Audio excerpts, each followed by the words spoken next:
it's Dr. D, and this is another Ask Dr. D video. As a relationship therapist, I get asked all the time, how can I communicate differently and better with my partner? How as a couple can we communicate? And so this month I posed, what is the communication tip I can help you get there? I received several responses, but I'm going to just focus on a couple. So let's get started. The first comment or statement someone wrote in and said, how can I get better at conflict management? I find that I'm accusing and complaining to my partner often, and this is really bothersome to me. So thank you for writing in and sharing that. I also want to share that, conflict is quite normal in a relationship, and the ebbs and flows, and sometimes there's more conflict than other times. But the key is how each person individually manages their feelings in that conflict, and then collectively, does that help improve the relationship as a whole? So some of the questions I would pose would be, why are you complaining? And what is the complaint? Is this something that's coming up often? Because I found that when people complain, usually about the same thing, it's because the other person isn't following through. And then they find themselves right at the very start again, and they're complaining about the very same thing. And when you're accusing your partner of something, is it actually their fault, or is there something else that's coming up for you? And lastly, what have you tried to manage your conflict? And has there ever been a time that you have been successful, but it's been more unsuccessful than successful? So those are some of the questions you want to start to ask yourself as a way to create some context around what is coming up for me. Why am I complaining? Why am I accusing my partner of these things? So then some of the steps you might want to think about doing is that you really want to address this issue. So then you think, okay, when is a good time? So you approach your partner. When will be a good time where you can talk about this? So you create that safe space where you can talk about anything. And then you create a time that you're both emotionally available to talk about whatever the conflict is. And so that means that each person is showing up in a way and they know what's going to be discussed. I find that when we share with our partner some things that we really want to change, the partner is more receptive to hearing it. For example, I find that I'm complaining a lot, and I find that I'm accusatory a lot, and I really don't want to be that way. So by posing an open-ended question, how can we do better? What would that look like? Will help create that conversation. So if you're saying, I am this way and I don't want to be this way, what can I do differently? How can we talk about this? Another thing you want to be able to do is to create a conversation where you're also talking about why are you frustrated and what are your triggers? And is there something that you've asked your partner to do often or on a more regular basis, or you keep going back and asking them something and then they're not following through? Talk about why that's frustrating for you. And talk about what your triggers are. And the goal would be to be able to share both people's perspective during this conversation. Another useful thing you can also do is to turn a complaint into a request. Instead of complaining about something, request it.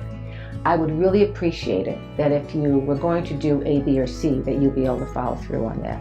I would really appreciate it if we could work on this, whatever it might be, together.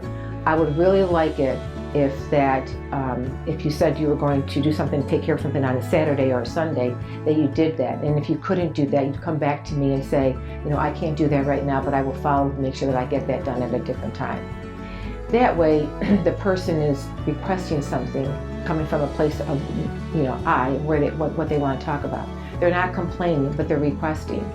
And that way they can also start to feel that maybe I'm not going to be complaining a lot or nagging towards that person to get something done.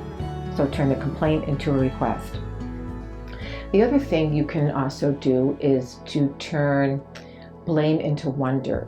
Instead of blaming and accusing that person of that, if you turn that into, say, wonder or curiosity, like, why is this person not following through? What is preventing him or her from doing this? If we take away the blame and we seek to understand and to be curious and to wonder why something is not being done, then that also creates another type of a better and healthier conversation. So I hope all those suggestions help. With conflict management, the goal is, of course, is to be able to recognize and understand, where that conflict is coming from, and to find ways that you can use your voice and find ways that are healthy to express how you feel about something so that you can reduce how much conflict you have in your relationship. And like I said, I hope those suggestions help, and good luck. And thanks again for reaching out.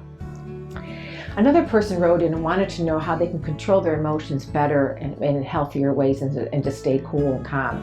And I think that this is really a challenge for a lot of people, because what happens is we get triggers, right? And we get we have like these visceral reactions to certain things. And so before you know it, that part of our brain that's really emotional has taken over, and our ability to be rational and to figure some things out really kind of goes out the window, because it's really hard for us to be very emotionally triggered by something and be rational and problem solve. It's almost nearly impossible. So I think this is a great question, and something that like a lot of people really want to work on. And what I would suggest to you would be there's several things you can do. First, I still go back to, if you're going to have a conversation, you want to talk to your partner, talk to somebody about something. Are you in a good headspace, right? Do you have the emotional bandwidth where you can start to talk about something with this person? And so you really want to kind of lay that foundation. And so if you're and you don't really want to expect to do that in the heat of the moment. You want to actually talk about some things that are bothering you when things are going really well. And I know people find that counterproductive, but it's actually very productive. Because what they try to do is talk about something in the heat of the moment, which is nearly impossible.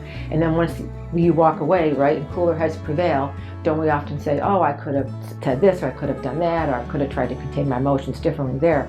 So the goal is, can you talk, can you share and discuss something in a moment where you're emotionally, you're more in control of your emotions. That's one way to start to do that. The other thing you can start to do is kind of check yourself, like 1 to 10, right? We all know when we start to really get charged up, we can feel it inside. And so then the goal would be, on a scale of like 1 to 10, telling yourself and your partner, sharing this plan, like, hey, when I start to get to say like a 3 or a 4, I'm gonna take a 5-minute timeout. I'm gonna walk around the block. I'm gonna go to another room. I'm gonna do something that's gonna help calm me down. And what you want to do, like I said, is you want to share that plan with your partner, so they don't feel like you're just walking out of the conversation. That way you're saying to them, it's really important that I control my emotions, and this is what I'm going to start to do. And so being able to recognize, and also what the triggers are, what's getting you a visceral reaction. Are there patterns that have been set up for you? Are there things that they're doing or saying that is triggering you in a way that's making your emotions really flare up? Are there some unresolved issues that maybe you have not worked through yet? And once these things come up, you start to really get overwhelmed emotionally. So when we hit the pause button, it can be 10 or 15 times, whatever it needs to be to control your emotions. Then you decide you want to do that and share that plan. I'm going to do this. When I start to get to this place, I'm taking a 5-minute timeout. I'm going to circle back around, and we're going to start the conversation again. And I might have to do that several times. The other thing I think that's very helpful is that if you find you're this way with a partner or in a relationship, sit down and have that conversation, share it, talk about that. These are the things that really charge me up, and I'm trying to figure out where they're coming from. And can you help me manage through, work through this, or talk about these things so that I feel more in control of my emotions? Because there is something that's going on with you that's making you feel and react that way. So then the goal becomes to be less reactive, more proactive. Before that happens, let me start to suss out and become aware, because awareness is a huge thing, of what is coming up for me. And you have that awareness, right? Because you wrote it and you said, hey, I feel this way. I'm not in control of things. So you already have that awareness, which is wonderful. And that's a great first step. And then starting to come up with a plan to manage it differently so that you can stay on top of it. You can keep yourself in check, and you can feel better about your emotions and how you're expressing them and what you're talking about. And I hope that helps. And thanks again for writing in. I appreciate it. As always, you can reach me at my Instagram account. You can DM me. I also have a free ebook, which is 27 communication tips, or 23. I think it's 23. And the link is below in this. And you can also find that on my Instagram account. So you can download that. There's just lots and lots of information about how to improve your communication with your partner. And again, thank you, and I look forward to hearing from you. You can always reach out to me on Instagram, and I'd love to hear any thoughts or feedback that you might have. And thank you.